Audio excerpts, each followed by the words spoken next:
Hello everyone, मुझे उम्मीद है कि आप सब खुश होंगे और खैरियत से होंगे। आज बहुत बड़ा दिन है मुसलमानों के लिए, इस्लाम के लिए, बल्कि मैं कह सकता हूँ कि दोनों जहां के लिए ये बहुत बड़ा दिन है। हुजूर अकरम सल्लल्लाहु ताला अलैहि वसल्लम, मालिक के दो जहां, उनका जो है आज उनकी आज विलादत हुई थी और उनका आज मिलाद है। और इसलिए इस दिन को जो है बहुत अच्छी तरह से और बहुत खुश और बहुत ही अच्छे से सेलिब्रेट किया जाता है, आप देख सकते हैं। फ़िलहाल मैं जो है उस सेलिब्रेशन से बाहर आकर बात कर रहा हूँ, क्योंकि वहाँ पे शोर इतना था कि मैं बात नहीं कर पाता, इसलिए मैं यहाँ पे आके बात कर रहा हूँ। आप देख सकते हैं कुछ लोग जो हैं सेलिब्रेशन से निकल कर जो है इस तरफ से निकल रहे हैं। बहरहाल, अगर मैं ईद मिलाद की बात करूं तो ईद मिलाद जो है सरकार दो आलम सल्लल्लाहु ताला अलैहि वसल्लम के ज़माने में, अगर मैं उनके दौर की बात करूं, उनकी हयाती की दौर की बात करूं, जब वो थे तब वो इस दुनिया में थे, मतलब तब वो अगर मैं एक सबको समझ में इस तरह से बात करूं तो अगर जब वो ज़िंदा थे तब ये जश्न जो है खुद सरकार दो आलम सल्लल्लाहु अलैहि वसल्लम जो है, प्रोफेट मोहम्मद खुद सेलिब्रेट किया करते थे। और ये सिर्फ खुद ही सेलिब्रेट किया करते थे, और वो हर सोमवार का जो है एक रोज़ा रखते थे। और उनका ये कहना था कि उस दिन जो है सोमवार के दिन, यानी कि पीर के दिन, उनकी जो है बर्थ डे है, उनका बर्थडे है, और उसी के दिन उनको जो है पहली वही आई थी। उसके अलावा आगे के ज़माने में जो है मिलाद का दौर हमें कहीं नज़र नहीं आता है। उसके बाद जो है खुलफाए राशिदीन के दौर में जो है मिलाद इस तरह से मनाई जाती है जिस तरह से हम आज देख रहे हैं। बहरहाल, अगर मैं बड़ौदा की बात करूं तो बड़ौदा के अंदर जो है ईद मिलाद का जो सेलिब्रेशन है वो 1935 से चला आ रहा है, और हर साल जो है ये सेलिब्रेशन उस ज़माने से चला आ रहा है। और अगर मैं गायकवाड़ के दौर की बात करूं तो गायकवाड़ के ज़माने में भी इसी तरह से ईद मिलाद मनाया जाता था। उस वक्त जो है एक मजमा इकट्ठा होता था, वो जुलूस जो है जामा मस्जिद से निकलता था और आगे जो है एमएस यूनिवर्सिटी तक जाता था। और उसके बाद जो है तकरीरों का दौर चलता था, मिलादों का दौर चलता था। हुजूर सरकार दो आलम सल्लल्लाहु अलैहि वसल्लम की तारीफ़ों में उनके कसीदे पढ़े जाते थे, जिसमें यहाँ के बड़ौदा के जो राजा थे सर सयाजीराव गायकवाड़ भी शामिल हुआ करते थे। और उसके अलावा कई जो भी गवर्नमेंट डेलीगेट्स थे वो भी इसमें शरीक हुआ करते थे। और इस तरह से जो है बड़ौदा में इस दिन को बड़े ही अदब से और बड़े ही खुशी से मनाया जाता था। ये बड़ौदा का जो है ये रिवायत रही है पहले से। जैसे कि मैंने आपको एक वीडियो में बताया था कि बड़ौदा में हर त्यौहार का रंग नज़र आता है, इसी तरह से आप इस त्यौहार का भी रंग जो है देख सकते हैं। फिलहाल मेरे साथ कुछ मुसलमान भाई खड़े हुए हैं और मिलाद के मुतालिक मैं इनसे कुछ सवाल पूछूंगा जो काफ़ी बेसिक है, जिससे हमें पता चलेगा कि कौम इस दिन के बारे में कितना जानती है। आइए चलिए इनसे पूछते हैं। क्या नाम है आपका? जी, मेरा नाम पठान अरबाज है। और आप इस दिन के बारे में क्या जानते हैं? जी, इस दिन को हमारे मोहम्मद मुस्तफ़ा सल्लल्लाहु अलैहि वसल्लम जो हमारे नबी है, उनका जन्मदिन हुआ था और आज के दिन का उनका वफ़ात हुआ था। वफ़ात मतलब उनके आज ही के दिन में मौत हुई थी। आज के दिन हमारे हुजूर सल्लल्लाहु अलैहि वसल्लम तशरीफ़ लाए थे दुनिया के अंदर, जो कि वो हमारे नबी हैं, आखिरी नबी। जैसा कि सबको पता होगा, हुजूर सल्लल्लाहु अलैहि वसल्लम हमारे आखिरी नबी हैं और वो आज के दिन दुनिया में तशरीफ़ लाए थे। तो उसी वजह से आज हमारे पास ईमान है, इस्लाम हमारा आज भी ज़िंदा है। और उन्होंने काफ़ी मुशक्क़तों से, काफ़ी परेशानियों से गुजर कर और काफ़ी मतलब मुश्किलें उन्होंने झेली। हालांकि लोगों को पता होगा, जहाँ तक कि जो भी जितने भी मुसलमान हैं उन सब लोगों को पता होगा ये वाली बात। तो हम इसीलिए सेलिब्रेशन करते हैं आज, कि हमें लगता है कि आज जो हमारे पास, हमारे दिलों में जो ईमान जिंदा है, वो सिर्फ हमारे हुजूर सल्लल्लाहु अलैहि वसल्लम की वजह से जिंदा है। ये ईद मिलादुन नबी का दिन है। ये आज के दिन हमारे पैगंबर हुजूर मोहम्मद मुस्तफ़ा सल्लल्लाहु ताला अलैहि वसल्लम का जन्मदिन है, तो उसकी खुशी में ये दिन मनाया जाता है।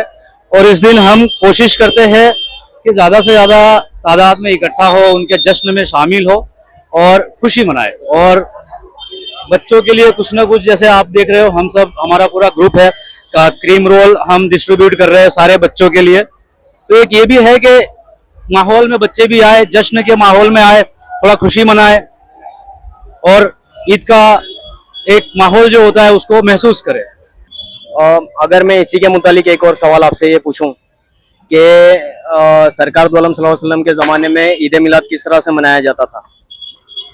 जी, जहाँ तक कि मेरा अंदाजा है, हालांकि मैं इतना पढ़ा हुआ नहीं हूँ, लेकिन फिर भी अगर नहीं मनाया जाता था तो हदीस में कहीं भी मना नहीं है। और आप कहीं भी कोई भी हदीस खोल कर देख सकते हैं, कुरान और हदीस में, जहाँ कहीं भी जहाँ जिस चीज़ की हमारे हुजूर सल्लल्लाहु अलैहि वसल्लम ने मना नहीं की, हम उस चीज़ को अपने उलमाओं से पूछते हैं। उलमाओं से पूछने के बाद में जब हमें लगता है कि हमारे लिए जायज़ है, तो हम उस चीज़ को करते हैं। हाँ, वो पढ़कर झंडे, मतलब कि उनके घर के आसपास उन्होंने झंडे लगाए थे। उन्होंने नहीं, मतलब पब्लिक ने लगाए थे झंडे उनके आसपास उनकी खुशी में। और मिलाद के यहाँ पे पढ़ने का और ये सब का नियाज खिलाने का वो सबसे उस रीत से मनाया जाता था। ये थोड़ा टफ सवाल है, बट ये जरूर बताएंगे कि उस जमाने में जो ईद मिलाद हुआ करता था, जो हमने पढ़ा है थोड़ा बहुत, जो हमने सुना है आलिमों से, अभी का जो माहौल है उससे काफी अलग तरीके से मनाया जाता था। बच्चों जैसे इमदाद करते थे, बच्चों की काफी यतीम बच्चों के लिए काफी कुछ किया जाता था, और दीनी तालीम ज्यादा डिस्ट्रीब्यूट किया करते थे। आपकी जानकारी के लिए मैं ये बता दूं कि उस जमाने में सिर्फ सरकार दो आलम सल्लल्लाहु अलैहि वसल्लम रोजा रख के दिन को मनाया करते थे, और वो हर हफ्ते मनाते, हर पीर के दिन मनाते, हर पीर का रोजा रखते थे, क्योंकि उनको इसी के दिन जो है उनकी विलादत भी इसी के दिन है, और उनको पहली जो वही जो आई थी वो भी इसी के दिन आई थी, पीर के दिन। तो वो हर हफ्ते पीर का रोजा खुशी के लिए, खुशी जताने के लिए रखते थे। जो उस वक्त जो है ये सेलिब्रेशन आम सेलिब्रेशन नहीं था, सिर्फ सरकार दो आलम सल्लल्लाहु अलैहि वसल्लम मनाया करते थे। ये सेलिब्रेशन जो है खुलफाए राशिदीन के जमाने में शुरू हुआ, ठीक है, जो आज हम कर रहे हैं। तो इसको करना ना बिदअत है, ना ही नाजायज के उसमें आता है। ये करें तो भी ठीक है, ना करें तो भी ठीक है।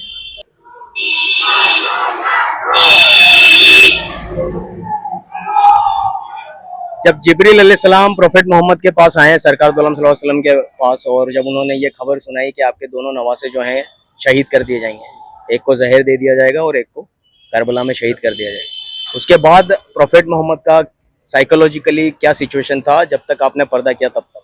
जी, उनका यही सिचुएशन था कि उनके लिए पढ़ना और सब कुछ, मतलब कि पढ़ा जाएगा उनके लिए, उनको जो चीज़ें बख्शा जाएगा, उनके नाम पे नियाज किया जाएगा। ये जुलूस तो हमारे मोहम्मद मुस्तफ़ा, जो पीर मोहम्मद मुस्तफ़ा सल्लल्लाहु अलैहि वसल्लम है, उनकी पैदाइश की खुशी में जो है मनाया जा रहा है। ये तो बात सही है कि उनकी पैदाइश की खुशी में हम मना रहे हैं, लेकिन करबला एक ऐसा इंसिडेंस है इस्लाम की हिस्ट्री का जो इस्लाम की जियोग्राफी को भी बदल रहा है और उसकी हिस्ट्री को भी बदल रहा है, ठीक है।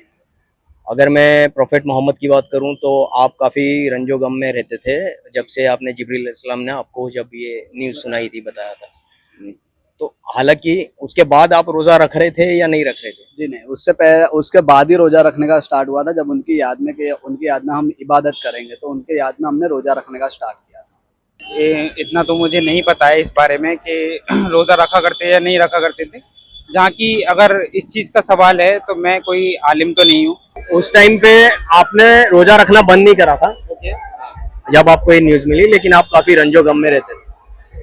उसके बाद बस ये सवाल है कि रोज़ा खुशी की अलामत है या गम की अलामत?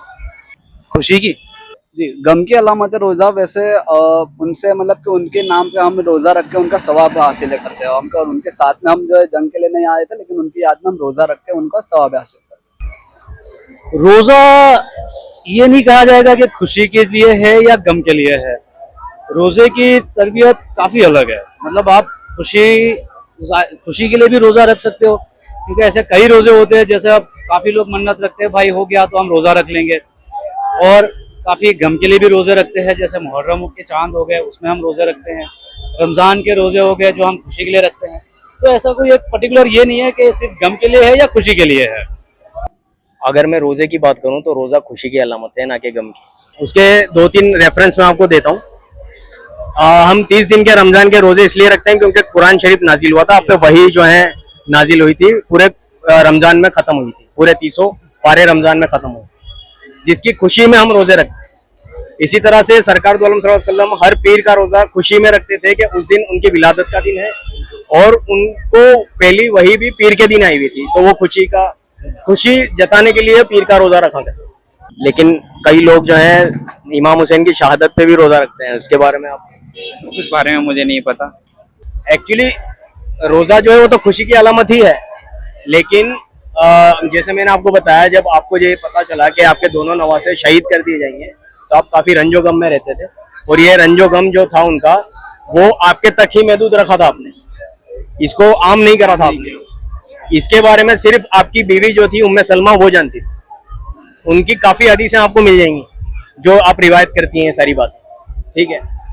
तो ये गम के हालत में कुछ सहाबी जो हैं उनके पास पहुंचे और उन्होंने ये पूछा, क्या हम बनी इजराइल को आज के दिन फ्री करा गया था जिसके चलते यहूदी रोजा रखते हैं, तो क्या हम भी रखें?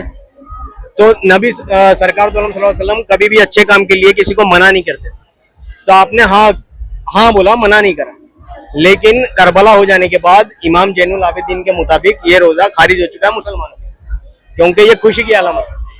तब तक करबला नहीं हुई थी, तब तक रोजा रखा मुसलमानों ने, करबला होने के बाद ये रोजा जो है मुसलमान के लिए खारिज हो गया। तो ये गम की अलामत नहीं है रोजा, खुशी की अलामत। तो ये सवालात पूछ के मैं आपको ये दिखाना चाहता था कि जो मुसलमान हैं और उनका जो नॉलेज है इस्लाम के मुतालिक वो कितना कम है और वो कितना कम जानते हैं। कोई रोज़े को खुशी की अलामत कह रहा है, कोई रोज़े को गम की अलामत कह रहा है, कोई करबला के बारे में अगर पूछो तो उसके बारे में कुछ जानता ही नहीं। सरकार दो आलम सल्लल्लाहु अलैहि वसल्लम ने फरमाया था कि मैं हुसैन मुझसे है और मैं हुसैन से हूँ। तो इस बात का कितना ज़बरदस्त मीनिंग निकलता है कि सरकार दो आलम सल्लल्लाहु अलैहि वसल्लम जब तक रहे, करबला जब तक बपा नहीं हुई, तब तक जो है सरकार दो आलम सल्लल्लाहु अलैहि वसल्लम जो है उनका ये कहना था कि हुसैन मुझसे है। जब तक करबला बपा नहीं हुई तब तक जो है मौला हुसैन जो है वो सरकार दो आलम सल्लल्लाहु अलैहि वसल्लम से हैं, और करबला बपा हो जाने के बाद जो है सरकार दो आलम सल्लल्लाहु अलैहि वसल्लम हुसैन से हैं। इस बात को जो है कौम को आज तक किसी ने समझाई ही नहीं है, किसी उलेमा ने, किसी मौलवी ने समझाई नहीं है। आपने देखा होगा कि उलेमा जो हैं बग्गियों पे सवार हैं, उनको ये हक किसने दिया? इसे कोई हक, इसे कोई जायज़ या नाजायज़ के तराजू में क्यों नहीं तोल रहे? सवाल ये है। अगर हम ज़री निकाल रहे हैं और अकीदत से मौला हुसैन को याद कर रहे हैं तो उस पर तोहमत दराजी हो रही है, उस पर जो है फतवे लग रहे हैं, जायज़ और नाजायज़ के तराजू में तोलने की बात हो रही है। और यहाँ पे जो है यहाँ जो जुलूस निकलता है उसमें सबसे पहले अलम निकलते हैं, अलम लेकर चलने वाले जो है नंगे पैर चल रहे होते हैं, और उसके पीछे जो है ये उलेमा जो मौलवी जो हैं वो बग्गियों में सवार होते हैं। तो उन पे ये लाजिम है कि वो भी अलम का उसी तरह से अदब करें जिस तरह से अलम लेकर चलने वाला कर रहा है, वो नंगे पैर चल रहा है।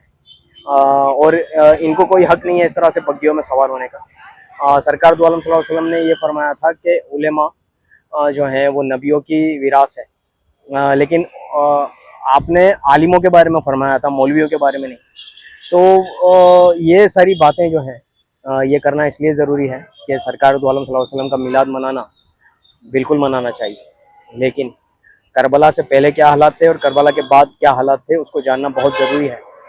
जो खुशी करबला से पहले मनाई जाती थी हर त्यौहार की, इंक्लूडिंग सरकार दो आलम सल्लल्लाहु अलैहि वसल्लम की मिलाद के समेत, वो खुशी करबला के बाद जो है उसके बाद के दौर में, अगर मैं इमामों की बात करूँ, मैं अहले बैत की बात करूँ, तो वो खुशी में जो है, हालांकि सरकार सल्लल्लाहु अलैहि वसल्लम की मिलाद की खुशी तो उनको थी, लेकिन मौला हुसैन की शहादत का गम उससे ज़्यादा। बहरहाल मुझे उम्मीद है कि आपको मेरा ये वीडियो पसंद आया होगा, और मैं आपके लिए इसी तरह की वीडियो लेकर आता रहूँगा। तो आप मेरी इस चैनल को एपिक रूट्स विद आसिम को जो है सब्सक्राइब करिए और बने रहिए इसी तरह से, और हमें सपोर्ट करिए और सब्सक्राइब करना मत भूलिए। Thank you.